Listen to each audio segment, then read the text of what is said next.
Hi everyone, welcome back to Earl Grey Books. I'm Ellie.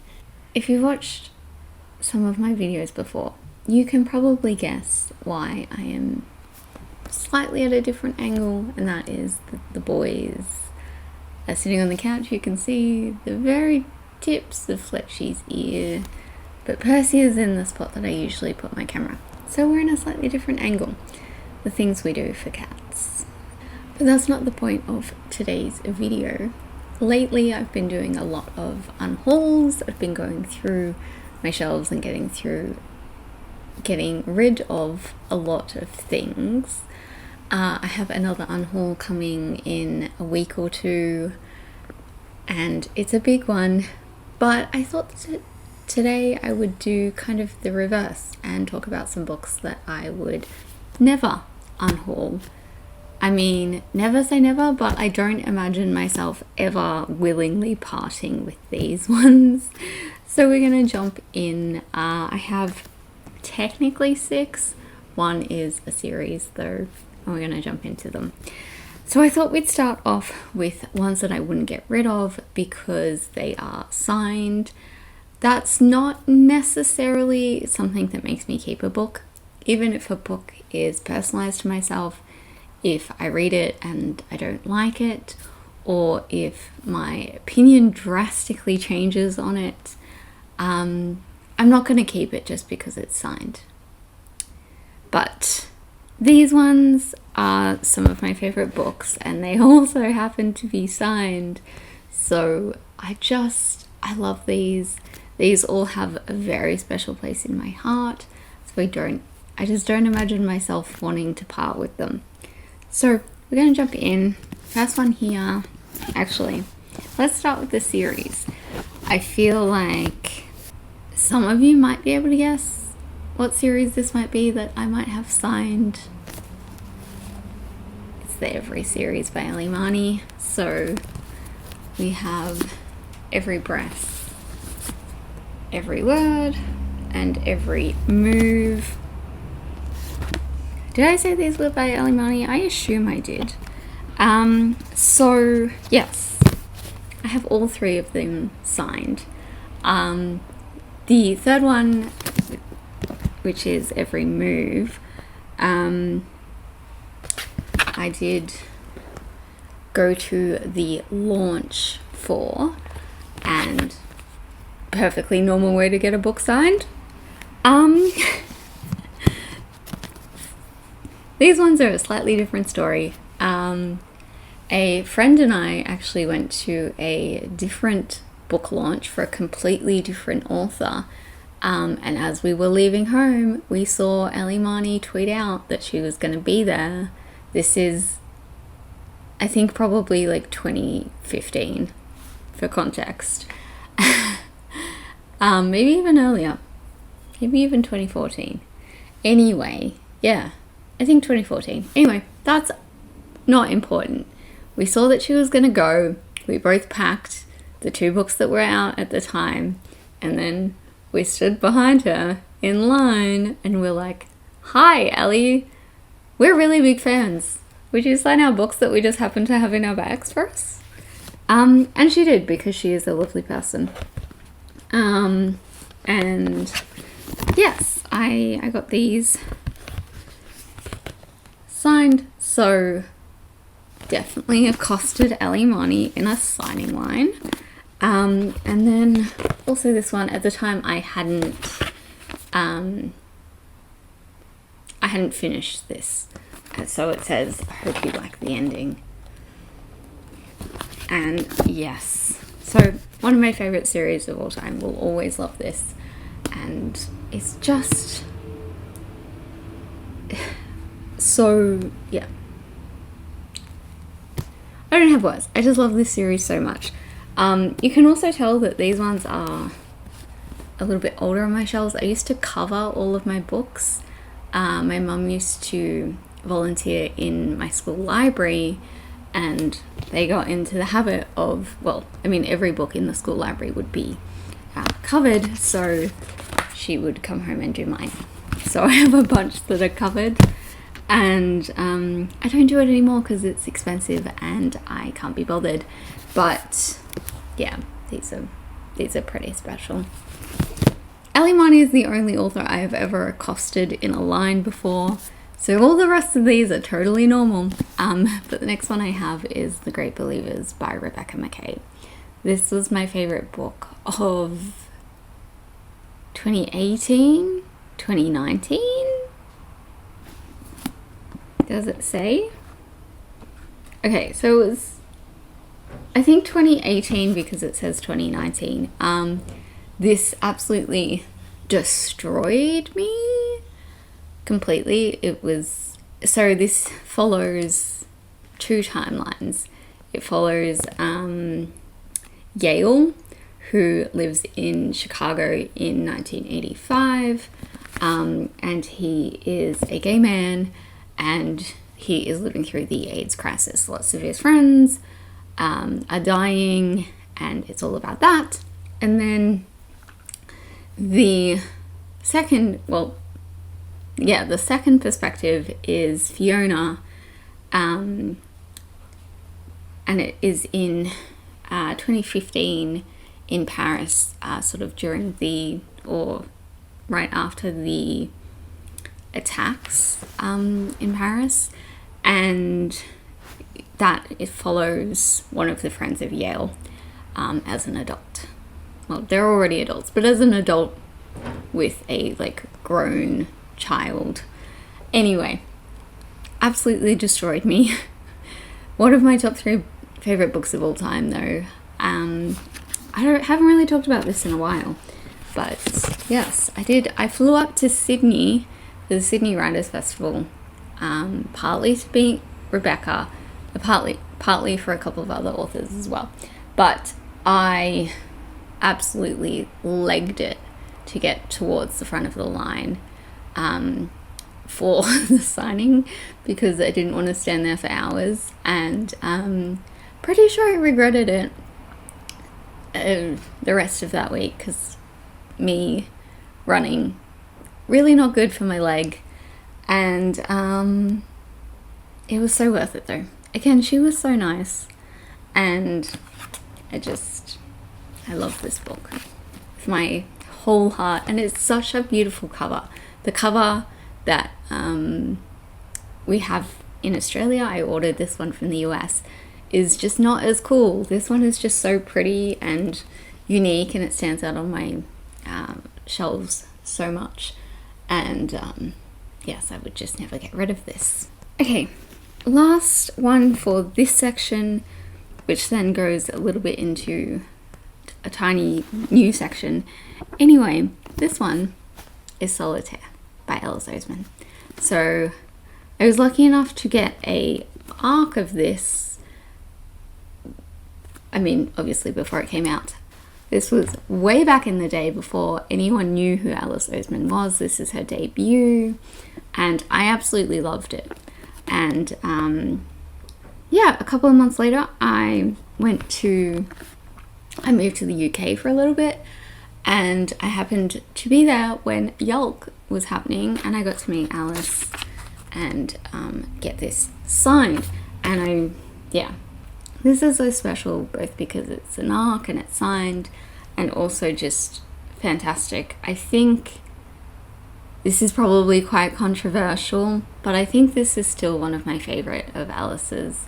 I just have so many nostalgic feelings about it. I remember loving it from the beginning, and I haven't read it since, so maybe it wouldn't hold up as much now, but I just have a very special place in my heart.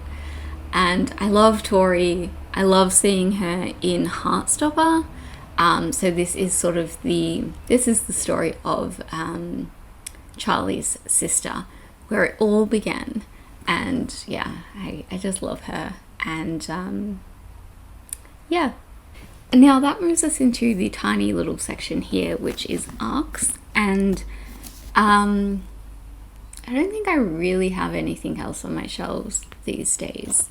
This is maybe, along with Solitaire, they're the 2 most important arcs I've ever had. This is Nevermore. by Jessica Townsend. So this is the first book, The Trials of Morrigan Crow, and it's such a beautiful art cover. I have since bought the hardbacks of this series because they match with this cover, and the paperbacks don't, and I don't like them. But anyway, this literally not signed, bit beat up because I've read it a few times, but I got this at a event, I think a few weeks into working my first bookshop job. There was a like a company event, and I went there and we got a bunch of ARCs, and I think I probably got rid of all of them apart from this one. This one immediately sounded fantastic. They were hyping it up a lot, and I read it and I thought it was absolutely brilliant, and is still one of my favorite books of all time. And yeah, all the time I was working in bookstores. I think I left that bookshop pretty quickly, but I think I worked in bookshops for about 2.5 years altogether. I was continuously selling this one whenever I could because I think it's fantastic. And I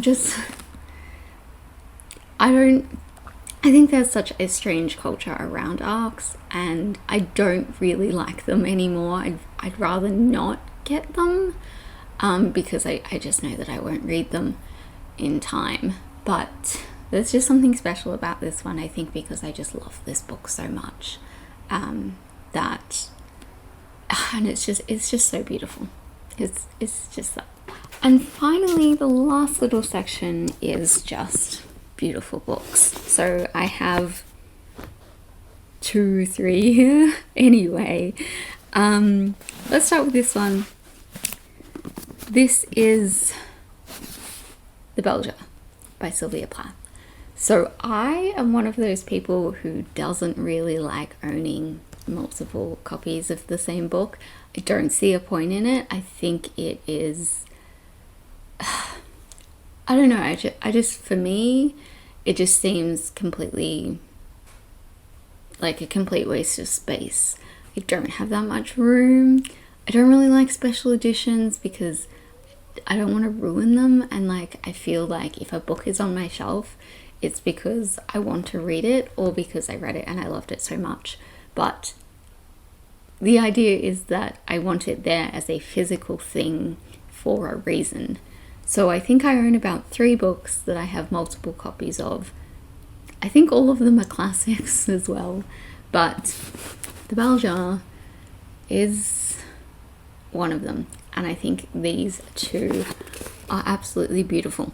I searched literally, I think, for about a year before I found this one because I just couldn't find a cover that I liked.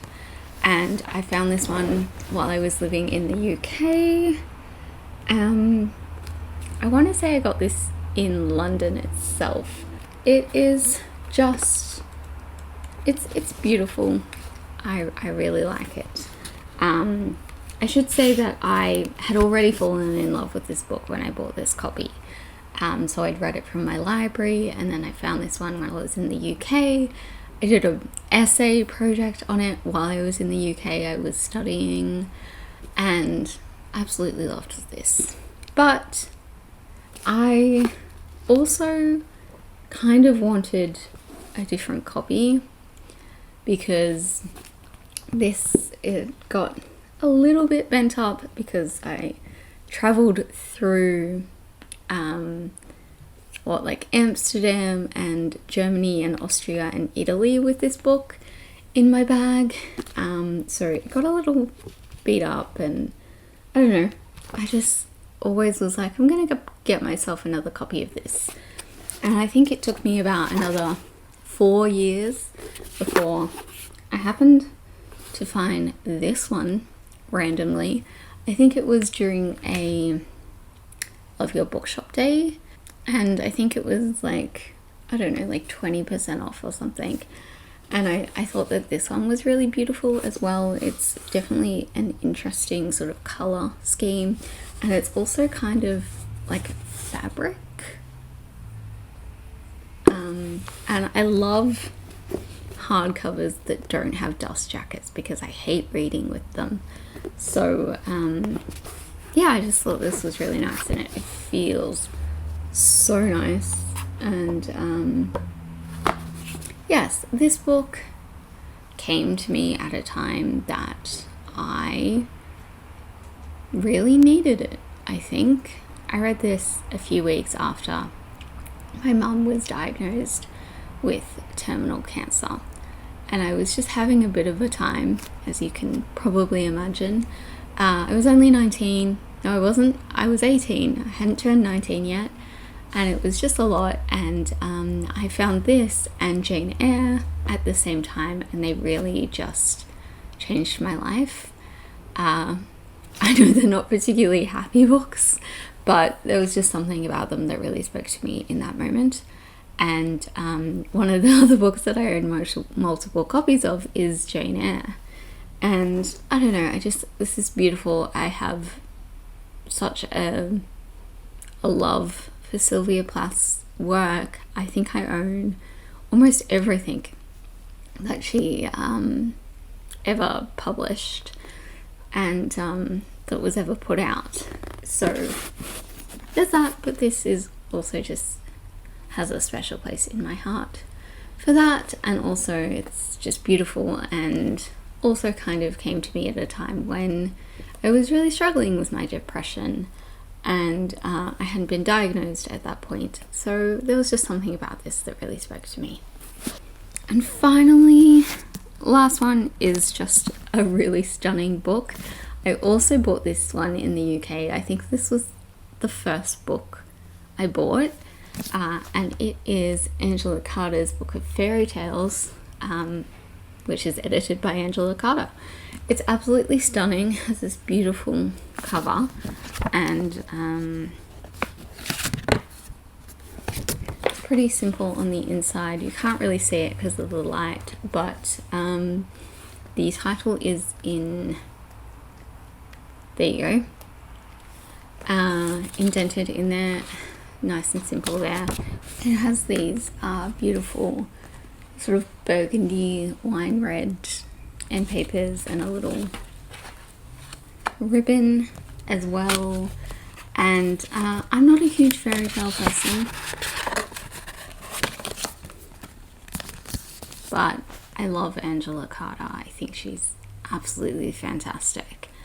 And yeah, this was, I was surprised by how much I enjoyed this. But also, I just think it's such a beautiful book, and it's something that I've never seen again in a physical copy since I bought this. So I would be very hesitant to get rid of it because of that reason, because like, what if I can never find it again? And I just, yeah, it's so pretty. I love it, Angela Carter. So yeah, there we are. So that is all of them. I think that I probably have a lot more on my shelves that I would never get rid of, but that's for another video one day maybe. I'd love to hear what books you have that you'd never get rid of, whether you have special editions or signed copies or things that just really mean a lot to you. That's it for today's video. I hope you're all doing well, and I'll see you all next time. Bye.